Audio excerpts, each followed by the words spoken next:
Okay, perfect. So sorry. Let me just repeat that. Once again, this presentation is purely for educational purposes, does not take into account specific investment objectives, financial situation, or particular needs of any person. Please note that whatever I say here is my opinion and not of my employer IG.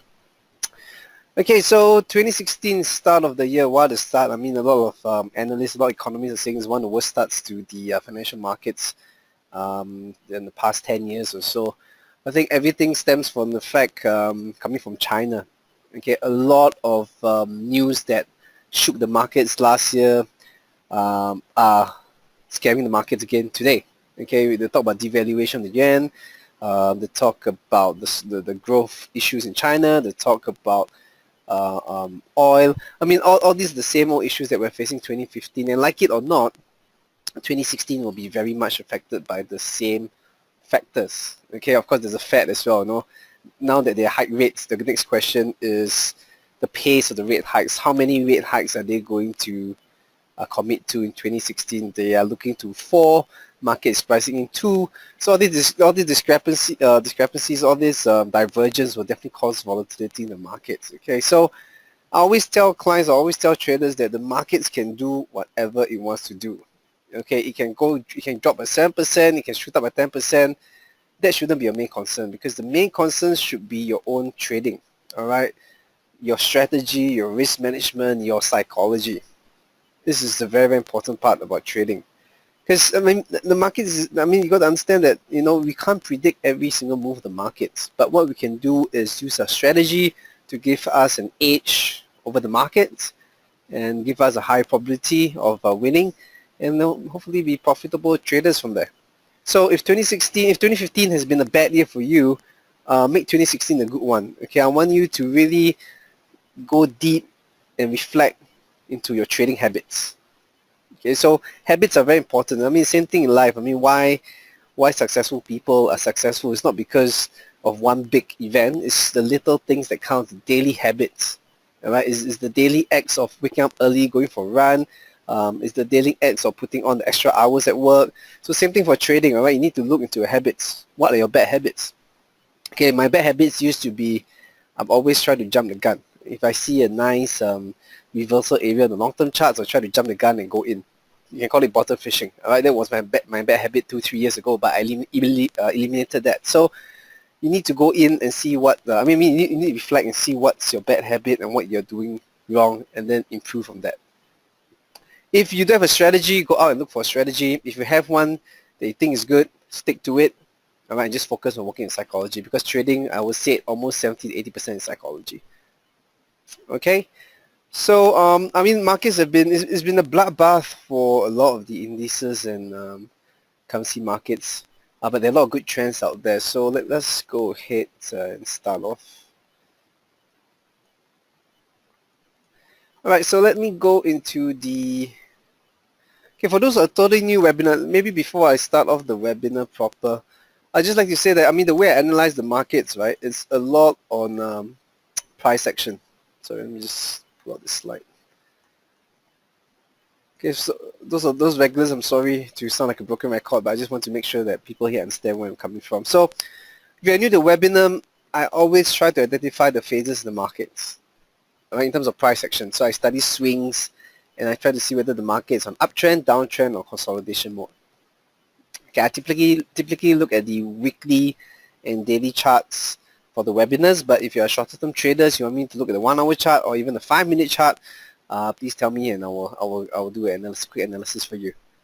Okay, so the reason why I look for phases in the market, because I want to apply the right strategies to it. So right now, if you look at the yen pairs, or the pound yen, the euro yen, the Aussie yen, most of them are in a downtrend. Right, so if it's a downtrend, I'm only looking for one thing short. If I'm shorting, I'm looking for one thing resistance. That's it. All right, so most of the markets are in a downtrend right now. I'm just trying to follow the trend. Okay, so for those of you who are not familiar with price action or want to learn a bit more, we do have some seminars or workshops, not conducted by me, conducted by external educators, but they do teach price action as well. So go attend them. Okay, this webinar is purely for live market analysis. Okay, but a lot of good things you can pick up the webinar even though you don't understand price action, because I think learning from the live markets is the best way to do so. Okay, so let's move on to the live markets proper. Let's start with S&P 500. Okay, so you have the weekly chart here. Now I drew a few lines. I know the market looks really bearish for the past 2 weeks.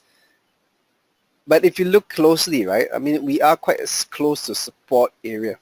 Okay, which means that even if you plan to short, be very mindful. Once we are near the 1900 levels, there is decent support there. If you look back in August 2015, August-September period, for 4 or 5 weeks, couldn't break it. It tried to break over here in August. You see this long shadow here? Okay, it tried to, but the bulls came back and pushed back up. Same thing here. Alright, so 1900 is a key level to look out for, and you need to be very mindful of where you are buying and selling. Right, so I wouldn't be entering a long-term short here unless 1900 breaks. Right? So key level to look out for the S&P 500 is the 1900 level. Right? I'm not be surprised if we're just going to consolidate back and might even go back 2050. But I'm just looking at this. This probably look a bit of a wedge kind of consolidation pattern. But 1900 is very strong support. Okay, if we look at daily chart, definitely daily chart looks a bit more bearish. You see this? Okay, now if you are an intraday trader, right, there's still a case to go short. I mean, if you look at the 1 hour chart, 4 hour chart, it definitely still bearish. Alright, that's why you need to pick a spot to go short, maybe 1950 or so.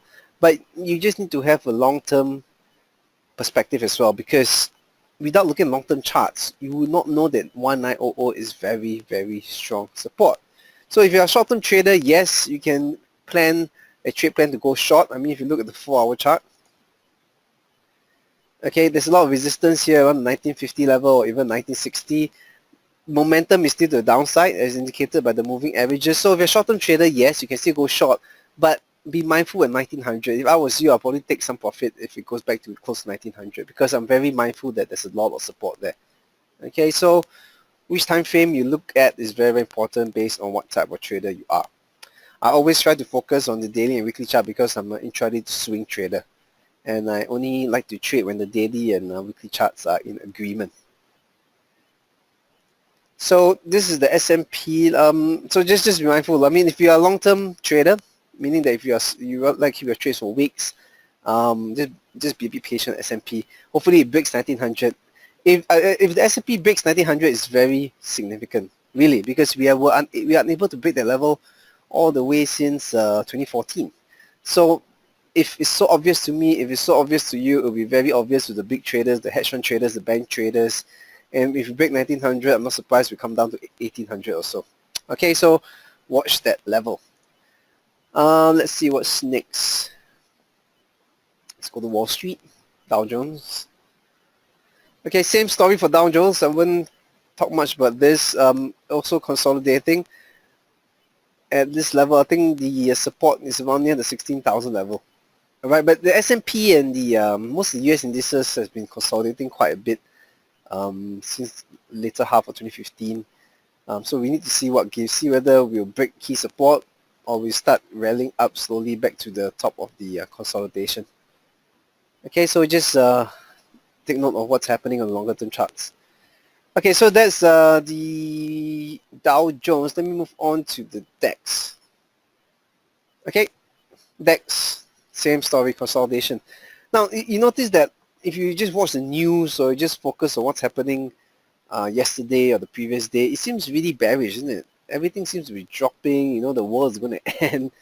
But if you look at the charts, especially long-term charts, we are actually hitting quite a few support levels, especially on the S&P and on the DAX as well. So the DAX have this drawn on a chart. I drew this symmetrical triangle consolidation since, I think when was that? October-November period last year. And it's the same thing. We're still stuck there. Now what you can tell from this chart is that the market is reaching an apex, the apex of a symmetrical triangle, meaning that it's getting tighter and tighter, and something's got to give. Whether we break to the upside or downside, I don't want to guess. I would rather let it happen before jumping in. Okay, I mean, based on the news, recent news and things like that, higher probability that it might break to the downside. So key level to watch out for the DAX is around the 9600.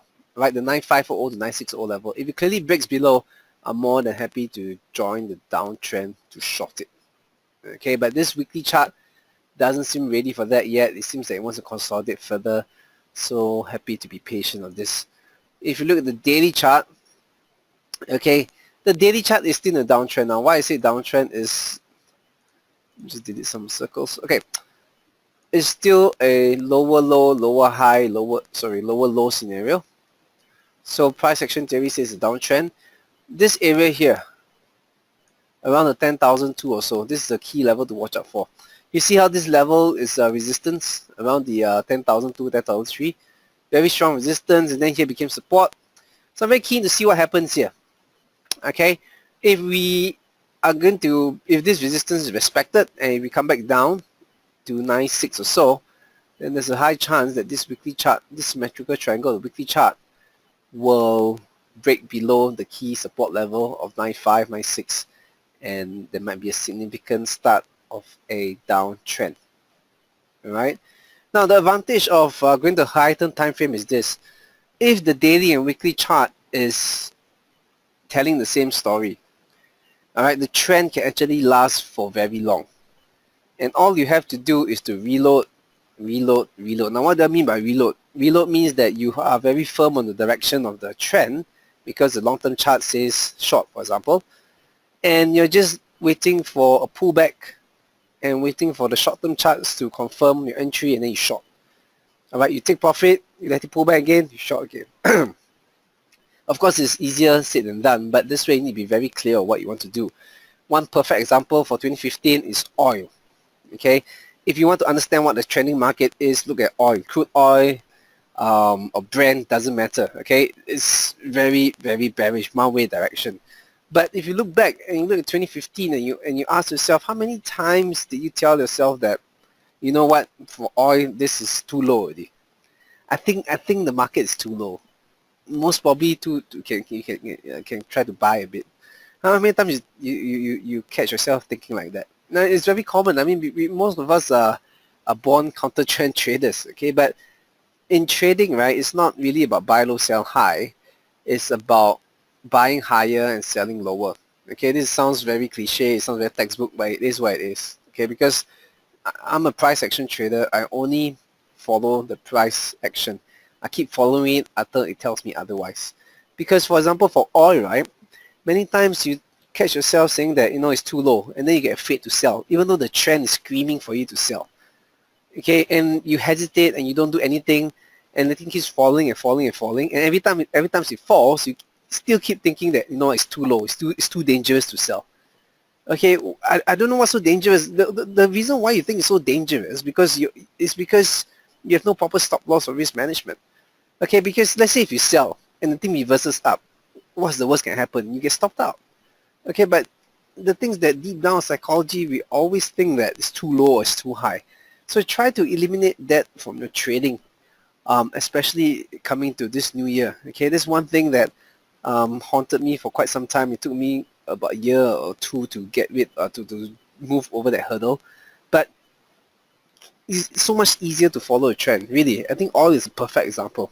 Okay, so once a weekly and daily trend is formed and the direction is clear, trust me, the trend can stay in the same direction for weeks. And all you have to do as a trader is to spot entry points, but your direction is always the same. It's so much easier.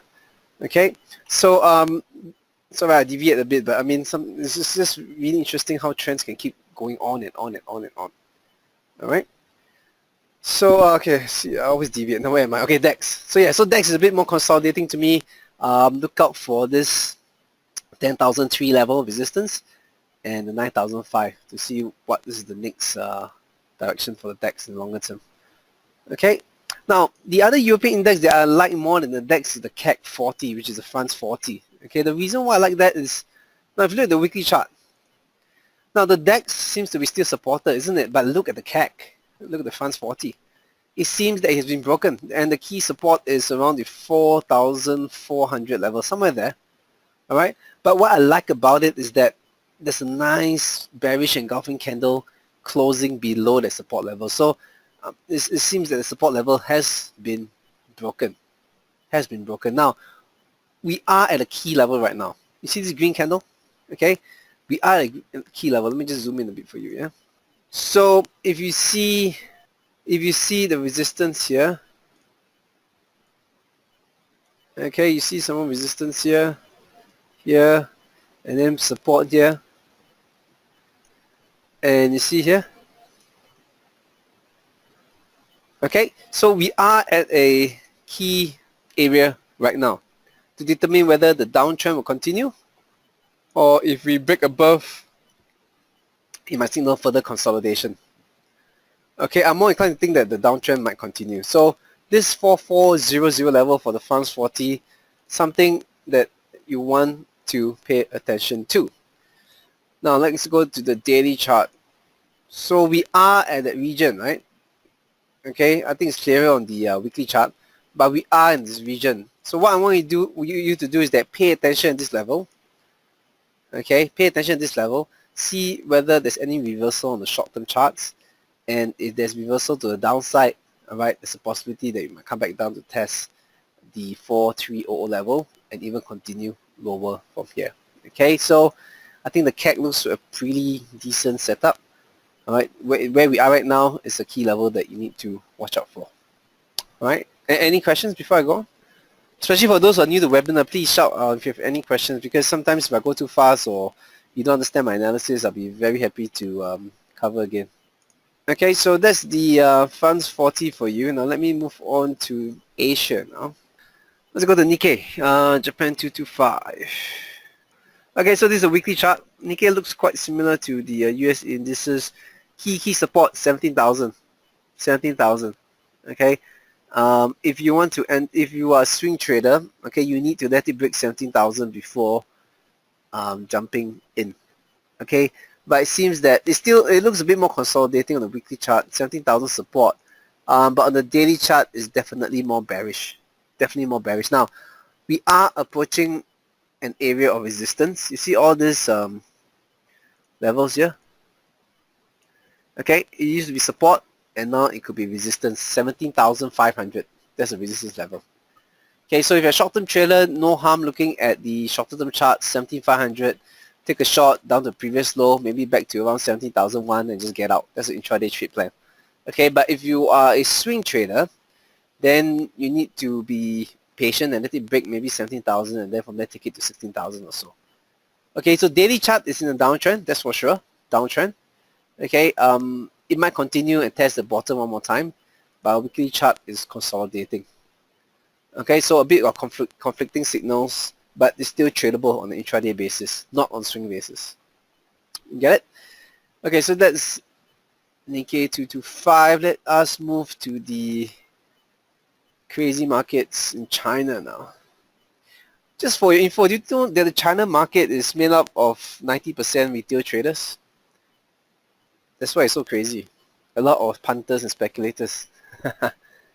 Yep, a lot of punters and speculators. That's why it's just the way it moves is just crazy, you know. And I don't know. I mean, I leave it to the economists or analysts to debate what the central bank is doing, whether it's right or wrong, whether they should intervene or not. But whatever they're doing is, to me, is counterproductive. All right, the more they try to intervene, the more volatile it is. Because I mean, if you have circuit breakers, right, it's just, I mean, it just makes people feel that, you know, you're afraid that the market will drop, and it causes a bit more fear. And once a circuit breaker is lifted, or once the market opens the next day, more often than not, the reaction will still be continuing to sell. Okay, I mean, I'm more keen to let the PBOC let the market do what it wants to do. Let it. I mean, if the China market is overpriced, which I think it is because it's trading at about 40 times PE ratio, which is still rather expensive for emerging markets. So, if the market is going to correct, let it correct. At least, you know, at least we are at proper levels instead of all this punting and the speculating going around, they're causing a lot of volatility. Okay, but if you look at, let's start with the China A50, okay? Now, if you look at the China A50 chart, the past 2 weeks have been very bearish, like these two big red candles. But there's a nice little trend line supporting it, okay? if you look at the Shanghai Composite, the Shanghai Composite is just the index, 3,000 is a key level. China A50 on IG, I think this 9,003 level is quite important, okay, because of this little trend line, if not 9,000. So we are at support level right now, and I want to see what's going to happen here, whether we start pushing up or whether we break down to 9,000. Okay, but we are at support. You notice a lot of the indices are at key support levels right now. So the market is in a turning point to see long-term where's the new direction. Okay, so if you look at the daily chart, okay, we had dropped for the past 2 weeks and now we are near the support level around 9.3. Okay, where we are right now, I wouldn't go short. I wouldn't go short. I think the trade plan for short went left already, but we are at support levels right now. So I'm just be a bit patient on the China A50. I mean, if you're still bearish on it, then at least let it retrace to maybe back to 9.7, 9.8, and then try to take it down from there. Okay, but because the weekly chart, there's a bit of support around here, that's why I think we'll see a bit more consolidation on the China A50. Okay, let's go to Hang Seng. Okay, Hang Seng. Hang Seng definitely looks a bit more bearish if you look at the weekly chart. Okay, if you look at the weekly chart, nice big bearish engulfing candle. Okay, the Hang Seng seems a bit more bearish because if you look at the support, let me just zoom out a bit. Yeah? This line I drew here, okay, this support seems to be broken. The support at 20,000, it seems to be broken. Okay, what I'm a bit careful about, if you look at the weekly chart, there's a bit of a bullish divergence. You see the MACD. So MACD has formed a higher low, this one, compared to this one. There's a higher low here, you see here? Let me just draw a line for you. Okay, but on the price it's made a lower low. So it's a bit of a bullish divergence. So I'm not too convinced by the fact that it's broken 20,000 just as yet. Okay, because of the divergence of the MACD. Looking at the daily chart, definitely a bit more bearish. Now, what I like about the daily chart is this. See this 20,500 level here that I drew? This was previous support, support, support, and sorry. And I'm very keen to see what happens here. Okay, the kind of trades that I like to take sometimes is, I mean, it might not be a nice swing trade, you know, that I can keep for days, let my profits run. But intraday setups, they're still possible. If the market drifts back above to a 2,500 level, okay, I know that this level is a key resistance right now. If I see the lower term time frames, you know, showing weakness there, there's a chance that it might drop. I'm not sure whether it will drop to make a new low, but at least it will drop to the previous low, and I'm already in profits. And if I see it starting to bounce up from here, I might take all the profits already. Okay, so short-term trades like intraday is still tradable. Alright, you just got to be mindful of what lies ahead in longer-term charts. So just take note of that. Okay, so 20,500 on daily chart, very key. So for this case, daily chart is downtrend, weekly is a bit more consolidating, but it still looks quite bearish. Okay, there's no divergence on the MACD for daily chart. Lower low and lower low. Okay, so the trend will still be to the downside, but pick your levels. Do not just short blindly. A lot of clients, a lot of traders I speak to, I notice, especially the newer ones, they get so excited by the news, you know, CNBC, Bloomberg's reporting that, you know, all hell break loose, China is devaluation currency, markets panic, you know, circuit breakers, blah, blah, and then they just close their eyes and short. Okay, very, very dangerous. The market, you still need to plan your trades. Okay, that's all for the indices section. Before I move to FX, any last questions? Oh, Nancy, sorry. I always forget your favorite, Nancy. How's trading been? Is it good for 2015? So. Okay. I mean, again, it's very important to zoom in. If you say so, you need to ask yourself why. Why is it so? What mistakes do you make? That's why I'm a big advocate of trading journals. Okay, I'm going to cover something after I cover Singapore Blue Chip. Just a bit of additional stuff that you can take away with regards to trade journaling. Okay, but let's talk about Singapore Blue Chip first. Look at the weekly chart. All right. Oops, sorry. Okay, very, very clear support at 300. Very, very clear support at 300. Okay, this is a weekly chart. A bit of bullish divergence as well. If you see the MACD, higher low, yeah, you see that? higher low and lower low. Okay, so if you are looking for a swing kind of trade, I wouldn't be that bearish anymore because there's bullish divergence on the MACD and there's support at 300. Okay, so there's a weekly analysis. However, if you look at the daily, you notice that it's a bit, not a bit, it's very much more bearish, correct? So what one trade plan that you can plan for is this. Now, if we go back to this level, you see the previous support and resistance around the 308 or so. Okay, there's a chance that intraday wise you might want to take it down and target the previous low at about 301, 302 as your first profit target. Okay, because the momentum is still to the downside on the daily chart. Alright, so there's a high chance that we might test the bottom at near the 300 levels again. Okay, so again, which time frame are you looking at must match what you are trading.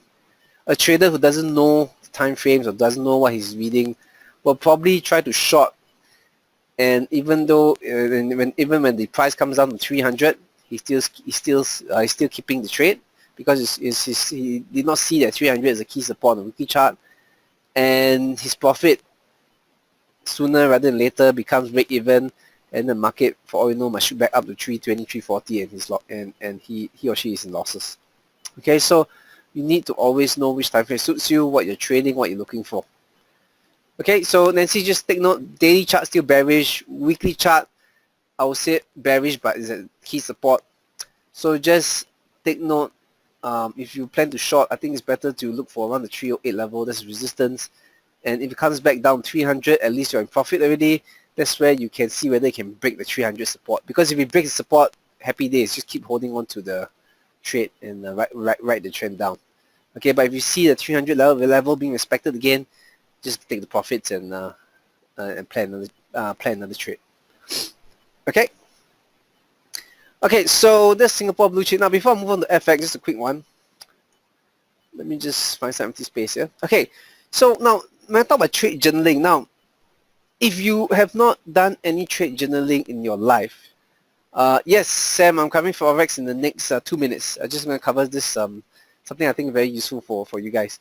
Okay, but if you guys no problem. But if you guys have not done any trade journaling, please start to do so. Okay, it's not something that I say for fun. It's not something that the books say for fun. It's actually one of the most useful tools in trading because it helps you reflect. Okay, it helps you reflect on your trading, and especially if you did not do any journaling for 2015. All right, right now you don't know what to work on because you don't know what's your mistake. Is your psychology poor that you need to work on? Is it because your entries are poor? Is it because you're too greedy? Is it because you let emotions affect your trading? You do not know what affects you, okay, because you do not have a journal. Or maybe your strategy is bad. So a journal helps you pinpoint exactly what you're weak, and from there you can focus on improving it. So one thing that a journal should have, I mean, I did mention this before I enter a trade, I always do screenshots, put it in PowerPoint, so that I know at the end of the week, I will look back and see why I entered the trade. Okay, that's one thing. Now the second thing that I've not spoke about before is about your risk reward. Okay, so it can be as simple as this. You just write which trade you took. Maybe you can talk euro dollar. Okay, now risk reward is a very important concept. Okay, so let's say you risk 1% of your trading capital for every trade. Okay, and ideally your risk reward should be at least 1:1. Okay, so let's say you traded euro dollar first trade for 2016 and you made a profit of 1:1. Okay, so you put here 1:1. Okay, and then maybe you traded oil. Sorry about the handwriting, I'm using a mouse here. Okay, and the outcome is 0.2, almost break even, which is still good, which is still not too bad, at least it's not a loss. Okay, maybe you shorted it and then the thing bounced back up, but you move your stop to break even already, so still not too bad. Okay, and then you traded, let's say, the Dow. Okay, and this was a really nice trade. You shorted it, and maybe you make 1:5. Okay, so this is a really awesome trade. All right, you risk 1, but you get back 5. Okay, this was a really awesome trade. And then you got a bit too greedy, and then you dabbled on the China A50.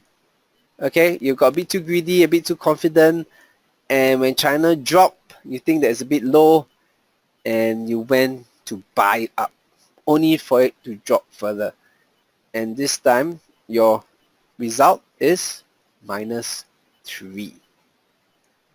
Okay, and you took another trade. Let's say you took a gold trade. Okay, but this time you lost 1. Now, just looking at these 5 trades here. Okay, one thing is very clear is that your China trade was a really, really bad trade. Why? Because you got greedy. You got greedy. Because if you're only risking 1% of your trading capital per trade, okay, there should not be a reason why there's a -3 here. The maximum that you can lose is a -1. Okay, because if not, your risk reward is negative. It's 3:1, your losses. Shouldn't be the case. Okay, your maximum loss should be a -1. Your break even should be zeros. And anything more than 1, it will be good. 1.1, 1.2, 1.3, and things like that. Okay, how about, let's say if you take another trade, let's say you take a silver trade, and your profit is 0.4. Okay, this is also not good. Why? Because it shows that before you even hit your 1-to-1 target, you build out. You're not following a trade plan. Okay, so you get what I mean, what I'm trying to say here. So this is an exercise of risk to reward and trying to understand yourself as a trader, whether you got too greedy, or whether you tend to take a profit too early, or things like that. Alright, so it's a very, very useful tool. And if you notice that every time when you keep your trading consistent, your losses should be only maximum -1, -1. But when you see winners, sometimes you get 1.5, sometimes you got 1, sometimes you got 1.6. Overall, right, you will still be a profitable trader.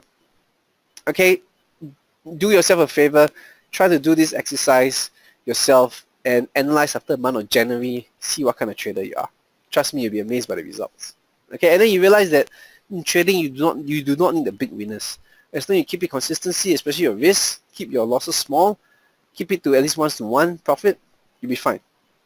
Okay, sorry for I just wanted to cover this because I thought it's very, very useful. Okay, if you guys need more information or need more help, feel free to contact me. Okay, let me just get rid of this. All right, so let me take a 10-second break before I move on to FX.